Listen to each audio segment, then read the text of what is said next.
Hello, this is Jeffrey T. Fertiller, back with another Service Management Leadership video. We thank you for joining us today and hope you'll look around at our other videos. Today's topic is a simple one, and it's straight out of the ITIL books. 3 ways to justify the cost of service transition. Service transition encompasses several processes, but most people know it as the release and deployment process, change management process, those type, as we transition from our service design to implementation to service operations. This transition is the implementation piece. So the 3 ways to justify cost of that service transition, straight out of the ITIL books, it's first of all, you have to consider the cost of your failed changes. Failed changes are costly. They create incidents, unplanned outages, and they cause rework. That's the part that most people miss when they think of failed changes. Sure, you have to redo it again, but who's paying for that time? Is that time not allocated somewhere elsewhere to another project, another release or enhancement? So the cost of failed changes is much higher than most realize at first glance. Also, the extra cost of actual transition and transitioning a release to production versus the budgeted cost.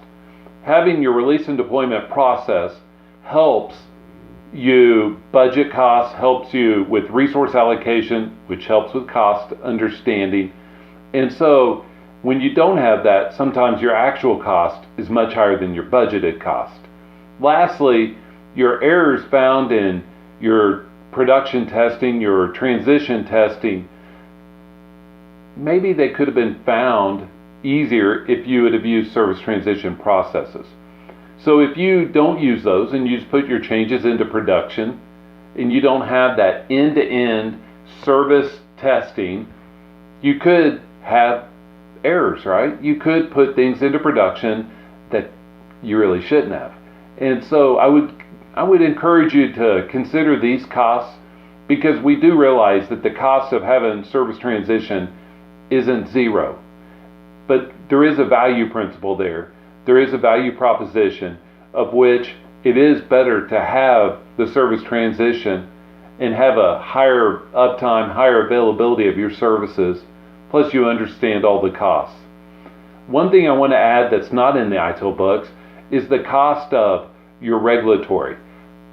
Think about your regulatory fines, whether it's HIPAA, whether it's SOX, whatever it is, PI, whatever it is.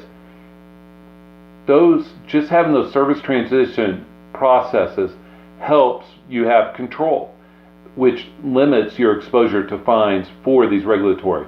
In addition, you do have cost of downtime that needs to be figured. Every company has a way to calculate downtime. We'll share the formulas on another video. Just want to introduce these 3 ways to justify the cost of your service transition. This is Jeffrey T. Fertiller. Thank you for joining us on this video. Please like or share it. Subscribe to our channel. Leave us feedback through comments below or an email. We'd love to hear from you. Have a great day. Bye.